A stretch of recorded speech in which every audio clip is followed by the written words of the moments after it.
अस्सलाम वालेकुम, मैं हूं दिल इम्तियाज़ और आप देख रहे हैं तख्ती ऑनलाइन। दुनिया में पढ़ाई के तरीके बदल रहे हैं।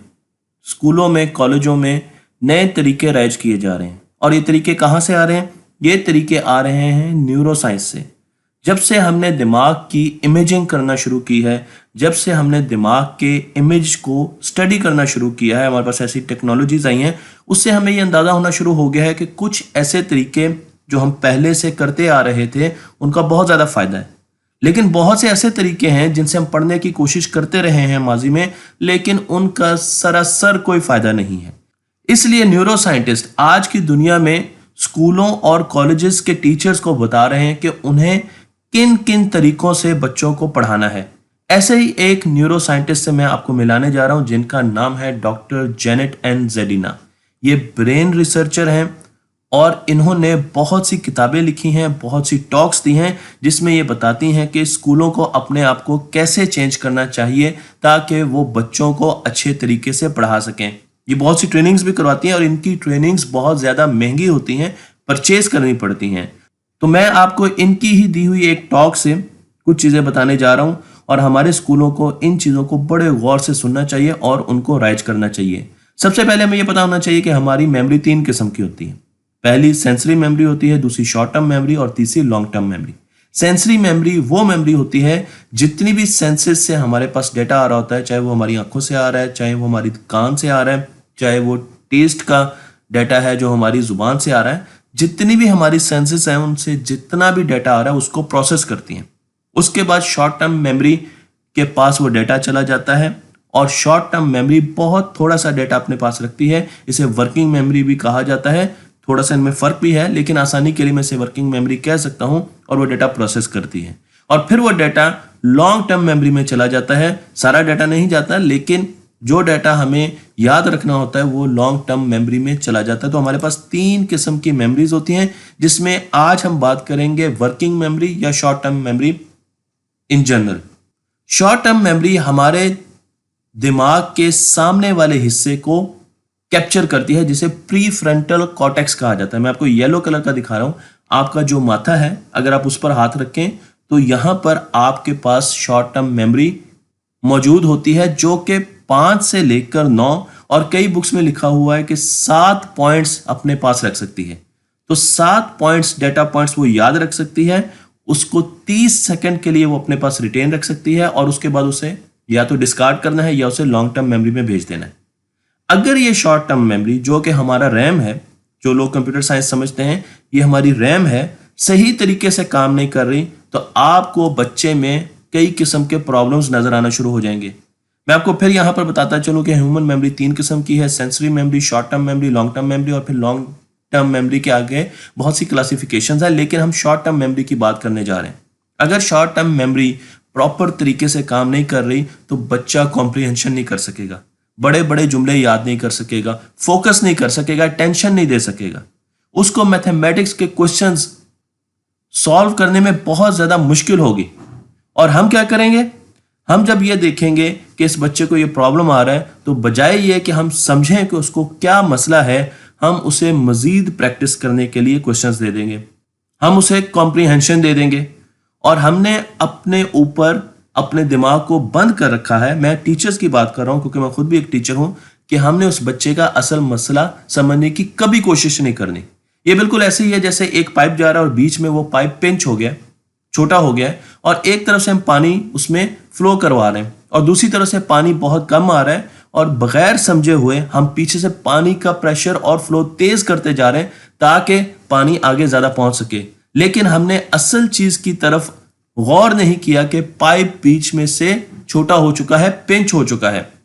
यही काम हम अपने बच्चों के साथ कर रहे हैं। उनकी शॉर्ट टर्म मेमोरी प्रॉपर तरीके से काम नहीं करती लेकिन हम उन्हें मजीद क्वेश्चन देते रहते हैं, हम उन्हें मजीद एक्सरसाइजेस देते रहते हैं जिसकी वजह से वो और ज्यादा परेशानी का शिकार होते हैं। यहां पर मैंने आपको 9 सिम्टम्स बताए हैं कि अगर बच्चों में ये निशानी है तो उनकी शॉर्ट टर्म मेमोरी प्रॉपर काम नहीं कर रही। आप इनको पढ़ सकते हैं लेकिन इसमें आप देख सकते हैं उनको अटेंशन देने में मुश्किल होती है, वो ज्यादा कोऑपरेटिव नहीं होती, एक्टिविटीज बड़ी तेजी से नहीं कर सकते, उनका फोकस अपनी पढ़ाई की तरफ नहीं होता, चीजें भूल जाते हैं, आपके इंस्ट्रक्शंस को फॉलो नहीं करेंगे, अपनी चीजें इधर उधर रख के भूल जाएंगे।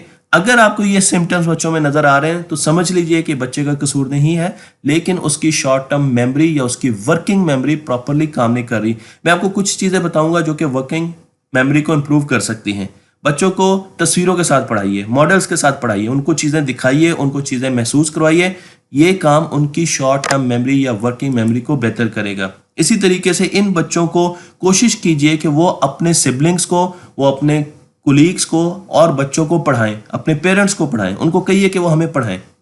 जब वो आपको पढ़ाएंगे तो इस एक्सरसाइज से उनकी working memory Aahista Aahista improve होती रहेगी। ये तमाम जो चीजें मैं आपको बता रहा हूं ये रिसर्च बेस्ड हैं।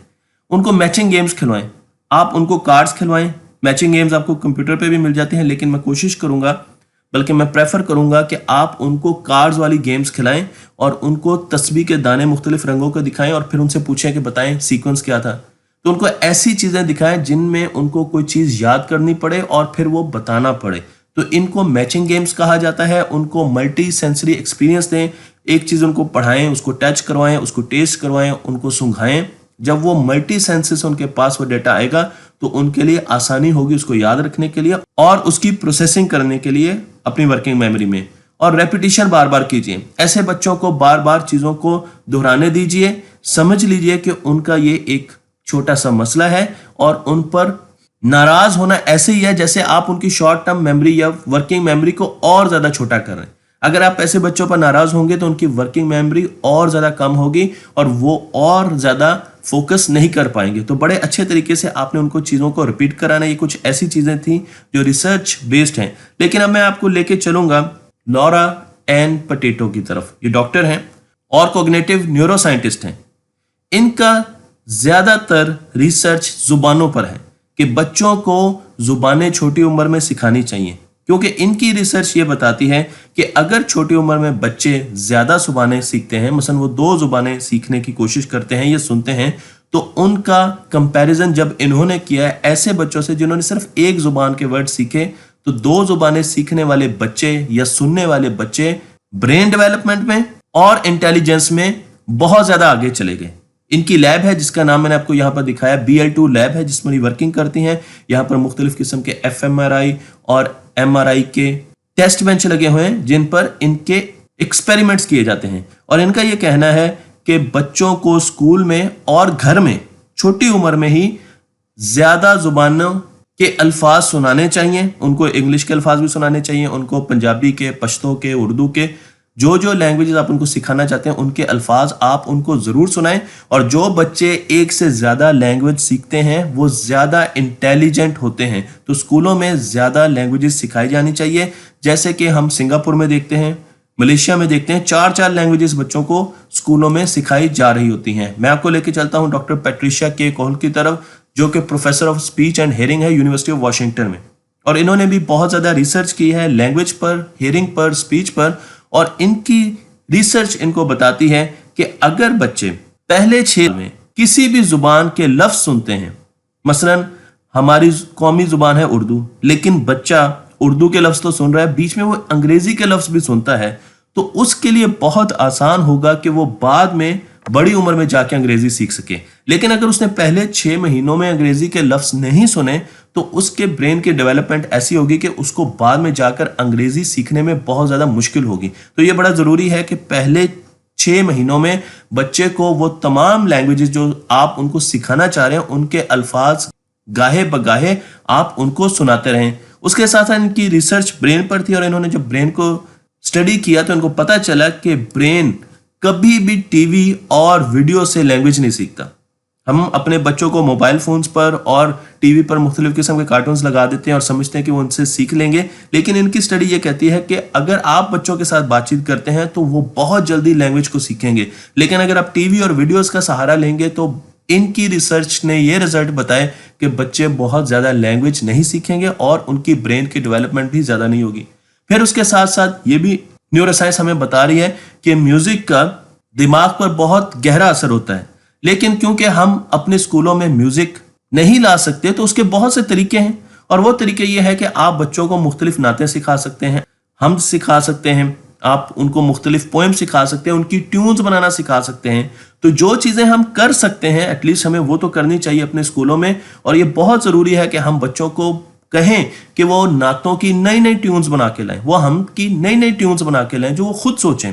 इसलिए ट्यून मेकिंग को स्कूलों का एक अहम हिस्सा होना चाहिए। और बाद में हम आते हैं एक्सरसाइज की तरफ। एक्सरसाइज पर मैं पहले बहुत सी वीडियोस बना चुका हूं, लेकिन मैं यहां पर आपको विंटर्स लैब की एक स्टडी के बारे में बताना चाहता हूं, जो ये कहते हैं कि 3 मिनट की जो एक्सरसाइज है, सिर्फ 3 मिनट्स की एरोबिक एक्सरसाइज आपकी शॉर्ट टर्म मेमोरी, आपकी लॉन्ग टर्म मेमोरी को बहुत ज़्यादा इंप्रूव करेगा, आपके अचीवमेंट को इंप्रूव करता है, आपके स्कोर्स को ऊपर लेके जाता है। इसलिए असेंबली जब सुबह होती है तो वहां पर हमें एरोबिक एक्सरसाइज जरूर करवानी चाहिए बच्चों को, क्योंकि उससे हमारे फिजिकल फायदे भी जुड़े हुए हैं और उसके साथ साथ हमारी थिंकिंग और क्रिएटिविटी भी बहुत ज़्यादा इंप्रूव होती है। अमूमन हम ये करते हैं कि बच्चों को फ्री पीरियड में खाली छोड़ देते हैं, लेकिन अगर आप उनको अच्छा पढ़ाना चाहते हैं तो जरूरी है कि उस टाइम का इस्तेमाल करते हुए आप उनमें एरोबिक एक्सरसाइज कराएं।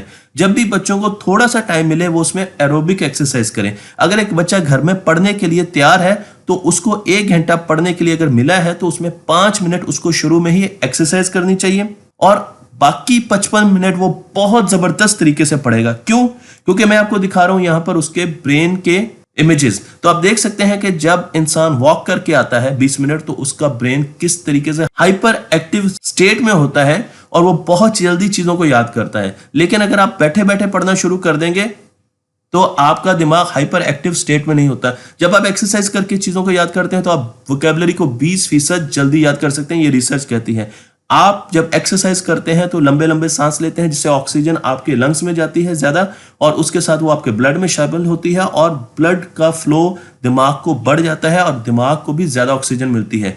तो आपके दिमाग में याद रखने की, पढ़ने की, प्रोसेसिंग करने की कैपेसिटी बहुत ज्यादा बढ़ जाती है। ये आपकी सुपर पावर है। एक्सरसाइज आपकी सुपर पावर है। इसलिए जब भी आपने पढ़ाई करनी है तो उससे 5 मिनट पहले, चाहे घर में हो, स्कूल में हो, कहीं भी हो, आप एक्सरसाइज करें और फिर बाकी 55 मिनट पढ़ाई करें, फिर 5 मिनट एक्सरसाइज करें, फिर 55 मिनट पढ़ाई करें। इससे आपको चीजें बहुत जबरदस्त याद होंगी, प्रोसेसिंग बहुत तेज होगी और आप कम वक्त में बहुत ज्यादा पढ़ सकते हैं। मैं इस किस्म की बहुत सी वीडियोस बनाता रहता हूं ताकि लोगों को बता सकूं कि आज की न्यूरोसाइंस हमें पढ़ने के लिए किन तरीकों के बारे में बता रही है, क्योंकि हमारे स्कूलों को सीखना है, हमारे स्कूलों को न्यूरोसाइंस से सीखना है। बाहर की दुनिया में न्यूरो साइंटिस्ट स्कूलों को बता रहे हैं, लेक्चर्स दे रहे हैं, स्कूलों के साथ उनका कांटेक्ट है। बल्कि अब बहुत बड़ी एक तहरीक चल रही है कि हर स्कूल में एक न्यूरो साइंटिस्ट जरूर होना चाहिए जो कि उस स्कूल के पढ़ने के तरीकों का मुशाहिदा करे और उनको आज की साइंस के मुताबिक ढाल सके।